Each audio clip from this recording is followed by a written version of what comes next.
ಇದ್ದಿದ್ದನ್ನ ಇದ್ದ ಹಾಗೆ ತೋರಿಸೋ ಪರಿಕಲ್ಪನೆಯೇ ವೀಕ್ಷಕ ವರದಿಗಾರ. ಇಂದಿನ ಸರಣಿಯಲ್ಲಿ ಮತ್ತೊಂದು ವೀಕ್ಷಕ ವರದಿಯನ್ನು ನೋಡೋಣ.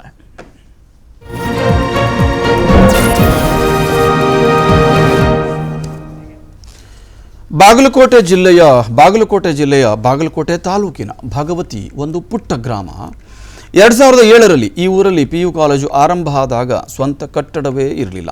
ಹೀಗಾಗಿ ಪ್ರಾಥಮಿಕ ಶಾಲೆಯ 4 ಕೊಠಡಿಗಳಲ್ಲೇ ಕಲಾ ವಿಭಾಗದ ವಿದ್ಯಾರ್ಥಿಗಳ ಕಲಿಕೆ ಪ್ರಾರಂಭ ಆಯಿತು. ಬಳಿಕ ಗ್ರಾಮಸ್ಥರ ಒತ್ತಾಯದ ಮೇರೆಗೆ 2 ಎಕರೆ ಜಾಗದಲ್ಲಿ PU ಕಾಲೇಜಿನ ಕಟ್ಟಡವು ನಿರ್ಮಾಣ ಆಯಿತು.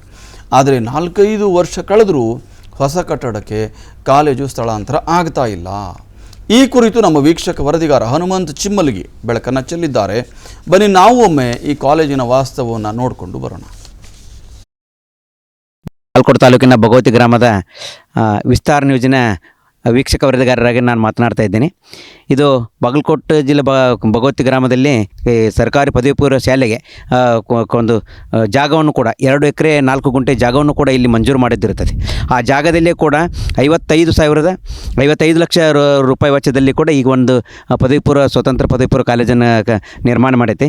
ಆದರೆ ನಿರ್ಮಾಣ ಮಾಡಿದ ಹಂತದಲ್ಲಿ ಕೇವಲ ನಿರ್ಮಾಣಕ್ಕೆ ಮಾತ್ರ ಅದು ಸೀಮಿತವಾಗಿ ಹೊರತಾಗಿ ಅದು ಇನ್ನೂವರೆಗೆ ಆದರೂ ಕೂಡ ಉದ್ಘಾಟನೆ ಆಗಿಲ್ಲ. ಯಾಕಂತಂದ್ರೆ 2 ರೂಮ್ ಅಷ್ಟೇ ಇರುವುದರಿಂದ ಕೇವಲ ತರಗತಿಗೆ ಪ್ರಥಮ ದರ್ಜೆ ಮತ್ತು ದ್ವಿತೀಯ ದರ್ಜೆಗೆ ಕೇವಲ ಅದು ನಡೆಯುತ್ತಿರುವುದರಿಂದ ಮತ್ತು ಉಪನ್ಯಾಸಕರು ಮತ್ತು ಪ್ರಾಂಶುಪಾಲರಿಗೆ ರೂಮೇ ಇರೋದಿಲ್ಲ. ಪದವಿ ಪೂರ್ವ ಶಿಕ್ಷಣ ಇಲಾಖೆಯವರು ಇದಕ್ಕೆ ಆರಂಭದಲ್ಲಿ ಕಟ್ಟಡ ಇಲ್ಲ ಅನ್ನುವ ಚಿಂತೆ. ಈಗ ಕಟ್ಟಡ ಇದೆ, ಆದರೂ ಆ ಪ್ರಾಥಮಿಕ ಶಾಲೆಯಿಂದ ಹೊಸ ಕಟ್ಟಡಕ್ಕೆ ಹೋಗೋದಕ್ಕೆ PU ಕಾಲೇಜು ಸುತಾರಾಮ್ ತಯಾರಿಲ್ಲ. ಇದೊಂದು ವಿಚಿತ್ರ ನೋಡಿ. 4-5 ವರ್ಷಗಳಾಗಿದೆ, ಆದರೂ ಪ್ರಾಥಮಿಕ ಶಾಲೆಯಲ್ಲೇ PU ಕಾಲೇಜ್ ನಡೆಯುತ್ತೆ. ಆ ಮಕ್ಕಳಿಗೆ PU ಮಕ್ಕಳಿಗೂ ಪ್ರಾಥಮಿಕ ಶಾಲಾ ಮಕ್ಕಳಿಗೂ ಅಷ್ಟೊಂದು ನಂಟ ದೋಸ್ತಿಯ. ಯಾವ ಕಾರಣಕ್ಕೆ ಅವರು ಹೊಸ ಕಟ್ಟಡಕ್ಕೆ ಹೋಗ್ತಾ ಇಲ್ಲ ಕೇಳೋಣ. ಶಾಲಾ ಶಿಕ್ಷಣ ಇಲಾಖೆಯ ಉಪನಿರ್ದೇಶಕರು RN ಪಟ್ಟಣ್ ಶೆಟ್ಟಿ ಅವರು ನಮ್ಮ ಜೊತೆ ನೇರವಾಗಿ ಲೈವ್ನಲ್ಲಿ ಸಂಪರ್ಕದಲ್ಲಿದ್ದಾರೆ. ಅವ್ರನ್ನ ಕೇಳೋಣ. ಪಟ್ಟಣ್ ಶೆಟ್ಟಿ ಸರ್, ನಮಸ್ಕಾರ.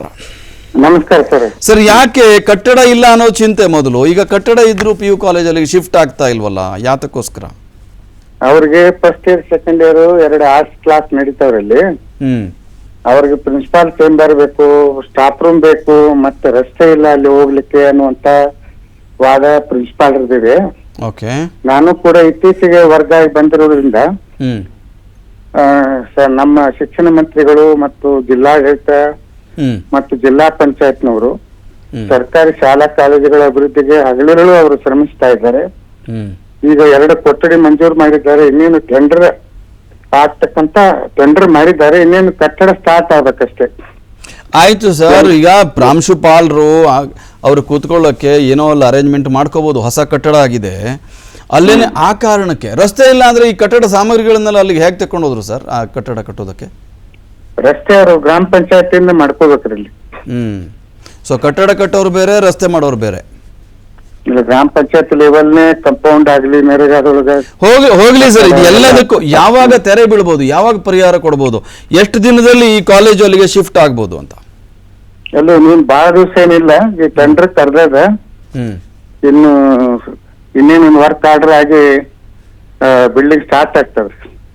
ಇದ್ರ ಬಗ್ಗೆ ನಾವು ಹಗಲಿರುಳು ಚಿಂತನೆ ಮಾಡ್ತಾ ಇದ್ದೇವೆ, ಕೆಲಸ ಮಾಡ್ತಾ ಇದ್ದೇವೆ. ಈಗ ಅವರು ಪ್ರಿನ್ಸಿಪಾಲ್ ಕೊಠಡಿ ಆಗುವವರೆಗೂ ಹೋಗಲ್ಲ ಅಲ್ಲಿಗೆ ಅವರು? ಅವ್ರಿಗೆ ಇನ್ನೂ 2 ಕೊಠಡಿ ಕೇಳ್ತಾ ಇದ್ದಾರೆ ಪ್ರಿನ್ಸಿಪಾಲ್ರು. ಈಗ ಅಲ್ಲಿ ಇರುವಾಗ 2 ಕೊಠಡಿಯಲ್ಲಿ ಪ್ರಾಥಮಿಕ ಶಾಲೆಯಲ್ಲಿ ನಡೆಯುತ್ತೆ. ಇಲ್ಲಿ ಶಾಲಾ ಕೊಠಡಿ ಕಾಲೇಜ್ ಕೊಠಡಿಗಳೆಲ್ಲ ಇದೆ. ಇಲ್ಲಿ ಬರೋದು ಉತ್ತಮ ಅಲ್ವಾ? ಅಲ್ಲೇ ಇರೋದಕ್ಕಿಂತಲೂ ಅವರಿಗೂ ತೊಂದರೆ, ಇವರಿಗೂ ತೊಂದರೆ. ಮತ್ತೆ ಇಲ್ಲೇ ಸದ್ಯ ಬಹಳ ವರ್ಷದಿಂದ ಇಲ್ಲೇ ಮಾಡ್ತಾ ಇದ್ದಾರೆ ಅವರು. ಬೇರೆ ಬೇರೆ ಏನೋ ಸಮಸ್ಯೆ ಇರಬೇಕು ಸರ್. ಯಾಕಂದ್ರೆ ಪ್ರಿನ್ಸಿಪಾಲ್ರು ಅಲ್ಲಿ ಹೋಗಲ್ಲ ಹೊಸ ಕಟ್ಟಡಕ್ಕೆ ಅಂತ. ಏನು ವಾಸ್ತು ಸರಿ ಇಲ್ವಾ, ಮುಹೂರ್ತ ಬರ್ತಾ ಇಲ್ವಾ, ಏನು ಅಂತ ಅವ್ರನ್ನ ಕೇಳ್ಬೇಕು. ನಾನು 2-3 ಸಲ ವಿಸಿಟ್ ಮಾಡಿ ಅಲ್ಲಿ ಎಲ್ಲಾ ಸಮಸ್ಯೆ ನೋಡಿ ಅವ್ರಿಗೆ ಪ್ರಿನ್ಸಿಪಾಲ್ ಗೈಡೆನ್ಸ್ ಮಾಡಿ ನೋಡೋಣ ಸರ್. ಇದನ್ನ ಸಂಬಂಧಪಟ್ಟಂತ ಸಚಿವರಿಗೆ, ಶಾಸಕರಿಗೆ ಅವ್ರಿಗೂ ನಾವು ಕೇಳ್ತೀವಿ. ನಿಮಗೆ ಅವರು ಕೂಡ ಸಹಕರಿಸಬಹುದು. ನೀವು ಸ್ವಲ್ಪ ಮುತುವರ್ಜಿ ತೆಗೆದುಕೊಂಡ್ರೆ ಈ ಕಾಲೇಜಲ್ಲಿ ಶಿಫ್ಟ್ ಆಗ್ಬಹುದು ಅಂತ ಅನ್ಸುತ್ತೆ ಸರ್. ಇಲ್ಲ, ನಮ್ಮ ಸಚಿವರು, ಶಿಕ್ಷಣ ಸಚಿವರು ಹಗಲು ರಾತ್ರಿ ಬಡ ಮಕ್ಕಳ ಬಗ್ಗೆ, ಸರ್ಕಾರಿ ಶಾಲೆ ಕಾಲೇಜ್ ಬಗ್ಗೆನೇ ಬಹಳಷ್ಟು ಅವರು. ಮತ್ತೆ ಇದನ್ನ ಅವ್ರ ಗಮನಕ್ಕೆ ತರೋಣ ಸರ್. ನೀವು ಗಮನಕ್ಕೆ ತನ್ನಿ, ನಾವು ತರ್ತೀವಿ. ನೋಡೋಣ ಅವ್ರ ಕಾಳಜಿ ಮೆರೆದು ತಕ್ಷಣ ಇದನ್ನ ಅಲ್ಲಿಗೆ ಸ್ಥಳಾಂತರ ಆಗೋದಕ್ಕೆ ನಾವು ಕ್ರಮ ತೆಗೆದುಕೋಬಹುದು. ಹೊಸ ಸರ್ಕಾರ ಬಂದ ಮೇಲೆ 2 ರೂಮ್ ವರ್ಕ್ ನಡೀತಾ ಇದೆ ಸರ್. ಎಲ್ಲ ಕೆಲಸ ನಡೀತಾ ಇದೆ. ನಮ್ಮ ಜಿಲ್ಲಾಧಿಕಾರಿಗಳು, ZPC ಅವರು ಎಲ್ಲರೂ ಶಾಲಾ ಕಾಲೇಜುಗಳ ಬಗ್ಗೆ ಬಹಳಷ್ಟು ಚಿಂತನೆ ಮಾಡ್ತಾ ಇದ್ದಾರೆ.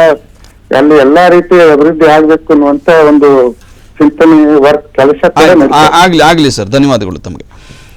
ಅವರು ಪಟ್ಟಣ ಶೆಟ್ಟಿ ಅವರು ಅವರೆಲ್ಲ ಮುತುವರ್ಜಿ ಇದೆಯಂತೆ, ಕಾಳಜಿ ವಹಿಸ್ತಿದ್ದಾರೆ ಅಂತ. ನೋಡೋಣ, ಅವರೊಬ್ಬರಿಗೆ ಬಹುಶಃ ಕಷ್ಟ ಆಗಿರ್ಬೋದು, ನಾವು ಅವರಿಗೆ ಸ್ವಲ್ಪ ಸಪೋರ್ಟ್ ಮಾಡೋಣ, ಸಂಬಂಧಪಟ್ಟವರ ಬೇರೆಯವರ ಗಮನವನ್ನು ಸೆಳೆಯೋಣ. ಅನುಕ್ಷಣದ ಸುದ್ದಿಗಳಿಗಾಗಿ ವಿಸ್ತಾರ ನ್ಯೂಸ್ ಯೂಟ್ಯೂಬ್ ಚಾನೆಲ್ ಸಬ್ಸ್ಕ್ರೈಬ್ ಮಾಡಿ. ಹೊಸ ಸುದ್ದಿಗಳ ನೋಟಿಫಿಕೇಶನ್ಗಾಗಿ ಬೆಲ್ ಐಕಾನ್ ಕ್ಲಿಕ್ ಮಾಡಿ.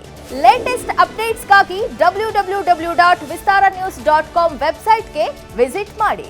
ಅಂಗೈಯಲ್ಲೇ ಜಗತ್ತಿನ ಸುದ್ದಿ ತಿಳಿಯಲು ವಿಸ್ತಾರ ನ್ಯೂಸ್ ಕನ್ನಡ ಆಪ್ ಡೌನ್ಲೋಡ್ ಮಾಡಿ.